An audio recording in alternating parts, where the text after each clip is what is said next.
استرح الدعاء أنا زدنا علما نافعا آتنا حسنة في حياتنا زنا وانصرنا من كل آفات أنت مجيب الدعوات الهند وطني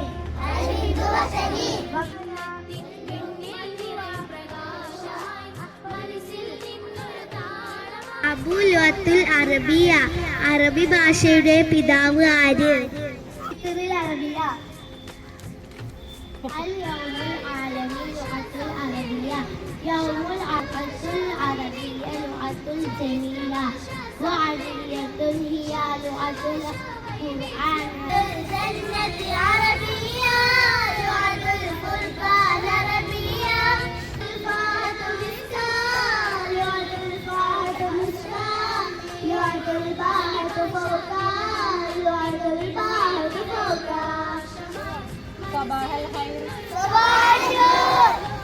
അന്താരാഷ്ട്ര അറബി ഭാഷാ ദിനാണ് അല്ലേ?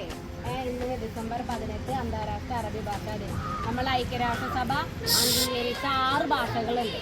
ഏതൊക്കെയാ ഭാഷകൾ അറിയോ? ഒന്ന് നമ്മളൊക്കെ പഠിക്കണ ഒരു ഭാഷ മലയാളം, ഇംഗ്ലീഷ് അല്ലേ? നമ്മൾ അംഗീകരിച്ച 6 ഔദ്യോഗിക ഭാഷകൾ ഏതൊക്കെ? ഒന്ന് ഇംഗ്ലീഷ്, ഒന്ന് ഫ്രഞ്ച്, ഒന്ന് റഷ്യൻ, ഒന്ന് ചൈനീസ്, ഒന്ന് സ്പാനിഷ്. അപ്പോൾ ഐക്യരാഷ്ട്രസഭ അംഗീകരിച്ച ഒരു ഔദ്യോഗിക ഭാഷയാണ് നമ്മൾ അറബി ഭാഷ അല്ലേ?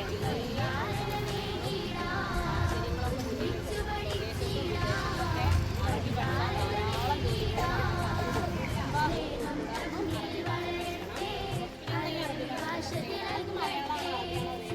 അറബിയാണ് വേഗം പഠിയല്ലേ? എന്താ അറബി ഭാഷയുടെ പ്രത്യേകത? മലയാളത്തെ അപേക്ഷിച്ച് എന്താ പ്രത്യേകത? കുറച്ച് പദങ്ങളുകൊണ്ട് കൂടുതൽ ആശയങ്ങൾ, വലിയ ആശയങ്ങൾ നമുക്ക് പറഞ്ഞുതരാൻ കഴിയും അറബി ഭാഷയിൽ കൊണ്ട്. മലയാളം കൊണ്ട് അത് പറ്റില്ല അല്ലേ? മലയാളത്തിന് നമുക്ക് ആ ഒരു വലിയ ആശയം അവതരിപ്പിക്കണമെങ്കിൽ നമ്മൾ കുറേ വാക്കുകളും എഴുതണം. ഇതാവുമ്പോൾ ചെറിയ വാക്ക്, ചെറിയ പദങ്ങൾ കൊണ്ടൊക്കെ നമുക്ക് വലിയൊരു ആശയം നമുക്ക് എഴുതാം. അതുകൊണ്ട് തന്നെ നമുക്ക് വേഗത്തിൽ പഠിച്ചെടുക്കാൻ പറ്റും. അപ്പോൾ നമ്മളെ വിശുദ്ധ ഖുർആൻ ഏത് ഭാഷ? അറബി ഭാഷയാണ് അല്ലേ? എല്ലാവരും നന്നായിട്ട് അറബി പഠിക്കണം.